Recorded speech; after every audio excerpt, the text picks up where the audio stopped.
Hey traders, checking in on the stock market today. So the tech sector opened higher but failed to confirm hourly trend changes, which is leaving us in a bit of an ambiguous space for the next 2 days this week. Can the bulls prove follow through, or do we see another leg down? How are our other sectors holding up? Are we continuing to see rotation, or is fear creeping into the marketplace? So looking at SPY, fun fact for you, we've got day number 7 in a row where we have closed lower than the open, and that did not even happen during the COVID dump. Doesn't mean a whole lot, but it's just a very interesting fact. So for SPY, 410.59 is still the benchmark line in the sand level. We held it yesterday, got some bounce follow through, but it's certainly not convincing up here. What this daily chart is showing me, and really this daily chart is not showing me it, but just watching the market trade during this 7 days, I know that SPY looks like this because we're seeing the swirling waters of rotation in all of our major sectors, and that is leading to short-term choppy action in the broader market as a whole. If I didn't know that, I would look at this chart and it would be confusing to me. But knowing that from watching the underlying sectors, it makes a lot more sense. So QQQ, what did I say in the video yesterday? If we get a lower open, I'm looking bullish. If we get a higher open, I am looking bearish. So this morning we were looking bearish, anticipating that we need to change hourly trends if we're going to see follow through. The bounce from yesterday started at the end of the day and it continued overnight with a higher open, but we know we have to change that hourly trend, and it led to a pullback. So QQQ, the question was all morning, are we going to set a quick hourly high or low here? Is this our low? And then can we break the high of the day to confirm the hourly trend change? We had a 15-minute equilibrium that broke bull, but by failing to break the high of the day, it's a red flag. And then from there, the bears controlled the end of the day with a drop into the close. The Nasdaq futures chart, we're still watching our 4-hour tightening range. We bounced and rejected from the EMA 12 resistance, and now overnight we're watching for a 4-hour higher low compared to the low of yesterday. If we open tomorrow in a tightening 4-hour equilibrium, it is possible that tomorrow remains low volume and tight similar to today as that 4-hour equilibrium plays out. That 4-hour time frame is the time frame that I'm watching, and all I care about is the low and the high. Maybe there's a playoff support tomorrow. We'll have to see how the setup presents itself. So the lows of yesterday will be key support levels on a lot of individual names. And we have a clear resistance level now. Tons of daily inside bars out there today because of this tightening range forming in the Nasdaq. XLF keeps the party going for the bulls. They have had absolute complete control. Remember when we used to talk about it as the laggard sector all the way until November? And then it has just been a straight shot of 7 months and a massive move up, 50%, after doing very little on the initial leg up of the bounce. And what happened on the initial leg up to the bounce? The shining stars were the tech sector and the high flyers, and now the shining stars are your big old banks, while the tech sector is taking a bit of a breather. Healthcare. That volume is very notable. We've got our daily higher low set. We're making our way towards the all-time high. We came within 0.5% today. We would have to fail the all-time high and break support of 121.03 to confirm the daily downtrend if we were going to see any kind of bear follow-through. So again, we just got a new line in the sand support level to be our visual guide on who is in control. If this level is support, the bulls are in control.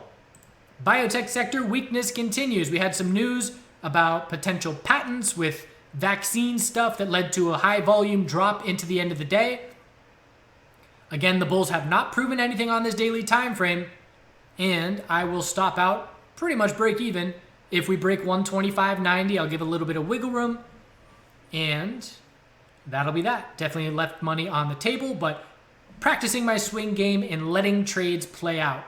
So things I did well, selling half of my position into strength to put myself in a risk-free trade. Things I did not do well, exiting everything, but that's okay. 125.90, key support. Bulls need an hourly trend change, and then we would just look for a daily lower high if we were to get it. Semiconductors, weak. So daily downtrend is clear here.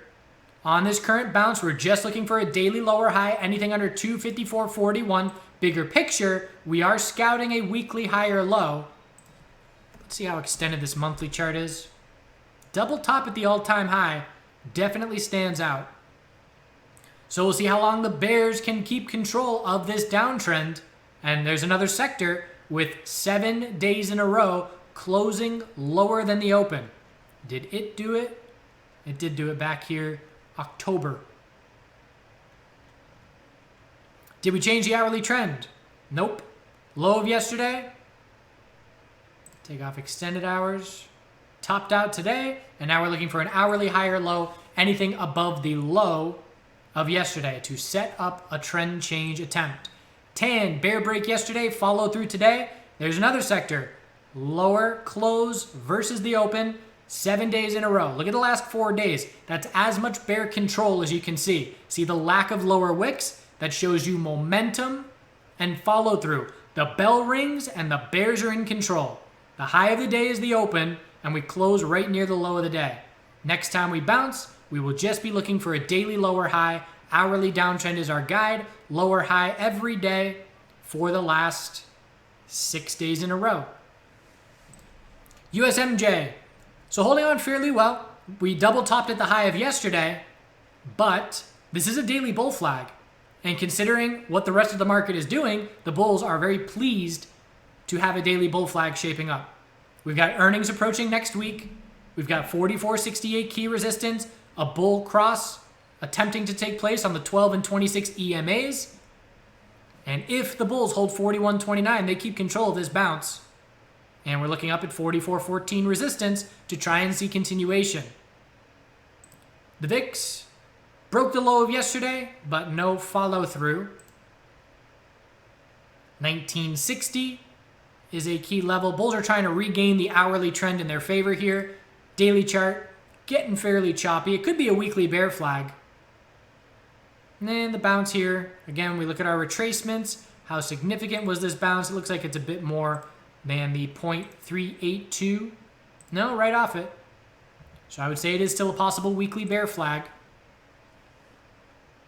But we would need pretty much the tech sector bulls to completely recover while our other sectors remain strong if we were going to drop for another leg down. The dollar, higher low every day. We're watching that pattern because when it breaks, we're then watching, can the bulls confirm a daily trend change? That's all I care about in the short term. So waiting for the top of the bounce to be set, and then we're watching into next week, can the bulls confirm the daily trend change? As a metals bull, I hope not. Metals had a bearish reaction to the bond markets this morning, but a double bottom. Double bottom at 1770 off gold and a very nice recovery. I'm considering it a daily inside bar. Still watching that 1800 double top. Silver not as strong a bounce, but a double bottom as well. Still a 4-hour equilibrium on silver if we fail to break 2663. So nice save. But we want gold over 1800 for some follow through. Miners, daily inside bar. If the inside bar breaks bearish, our daily lower high is set. And we watch the tightening daily range. And if it breaks bullish, we're looking up at our resistance levels. Oil. So a bearish reaction to the inventory report, 67.29 resistance. We rejected from that level. The most important level is our daily higher low line in the sand, 62.91. As long as that level holds, the bulls are just fine. If we lose the daily higher lows from here, we have a weekly equilibrium shaping up. We were watching for the potential of a weekly lower high 2 weeks ago, and we double bottomed and saved it from confirming. We'll see if the bears get follow through or if we just keep the daily uptrend going. Natural gas. So natural gas pulling back on the daily time frame. Anything above 2809 is a higher low, keeping the bulls in control. So for both natural gas and oil, keeping it simple, the daily uptrend is our guide. That is the most clear time frame. And we're watching those higher lows to see if the bulls keep their complete control. It'll certainly be notable to us when those daily higher lows are lost. So overall, the Nasdaq futures chart on the 4-hour time frame has the clarity for me, and we're watching. Do we see follow through for the bears? See, Lori just posted in the chat room about Bezos selling 98,000 shares of Amazon. And she speculated after seeing this volume, it looks like Bezos is selling. And it turns out he was. And you look at the volume and say, well, it trades 4 million shares a day. What's 98,000 shares do? But that definitely adds a lot of downward pressure. And you got to think about it in terms of like a chain reaction kind of event, where if you're putting downward pressure, maybe you have other bots and algos and automated trading systems that recognize high bear volume and they react to it. So lots of selling on Amazon since earnings. And it's notable, Amazon broke the low of yesterday. Most tech names did not. A lot of bear volume. So trades that I took today, Facebook. I'm looking for a Facebook daily high or low. And I was watching for an hourly high or low to try and form this morning. So I looked at this hourly low and I said, okay, if the bulls are going to prove it to me, that's going to be our hourly high or low, and we need a new high of the day. And I gave him a chance because I still have my SQQQ position and I wanted a little bit more bull exposure if the bulls were going to prove bounce follow through.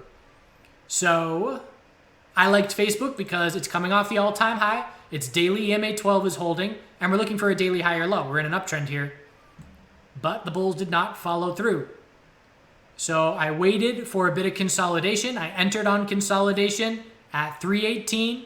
Stop was under the low of the day. We then formed a 15-minute equilibrium, and I moved my stop up to 317.57 and ended up stopping out for a 15% day loser, which is certainly acceptable.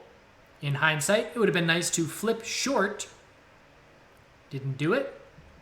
So a small loss there. I also traded a coin 5-minute bull flag and offset that loss with a solidly larger gain. So I was watching the big bull volume move. Initially, it was a double bottom or a hold of the all-time low at the low of the day. And then this V-shaped recovery and this volume absolutely stood out to me. And I watched this consolidation. I said, that's a 5-minute bull flag. So I made an initial entry right around 285. And then I watched these 5-minute inside bars. As soon as the 5-minute inside bars broke bullish, I doubled my position. And that's because I was then more confident in the 5-minute bull flag. Got a nice green candle. I sold half of my position under the all-time high because we were stalling out a little bit, didn't break it right away. And again, at that point, I'm in a large, sizable position because I doubled up. So as soon as I sell half, let's say I sold half in the upper 287s, my break even on the trade is now under this low, 284 break even. And then just didn't see a much follow through here. I believe I sold the new high of the day by 60 cents into a loss of the high or low every 5-minute candle. That's where I sold. If you're not going to follow through and you're going to start consolidation, I'm out. So I sold the second half, pretty much the same area that I sold the first half. But because it was a sizable trade, that little 1% was meaningful. And that win was probably maybe 6 times the size of the 15% day loser. Other than that, didn't do a whole lot of active trading today. Just did a little crypto trade. And that's it. See what tomorrow brings. Sticking in SQQQ with no signs of exiting anytime in the near term, because even if QQQ bounces from here and does get follow through, we're just looking for a daily lower high. So I will continue to hold it through then. I've been in this position with just varying the size of it. I think I've been in it for almost 3 weeks at this point, which is definitely a lot longer than normal, but it's serving its purpose of acting as a hedge, and fortunately, I chose the right sector to do that with.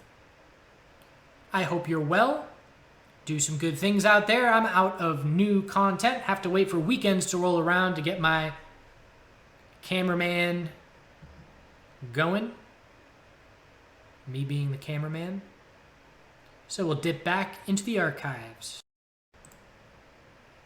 Just one note, that sell from Amazon Bezos was only one of them. He ended up selling 360,000 shares. Much bigger difference.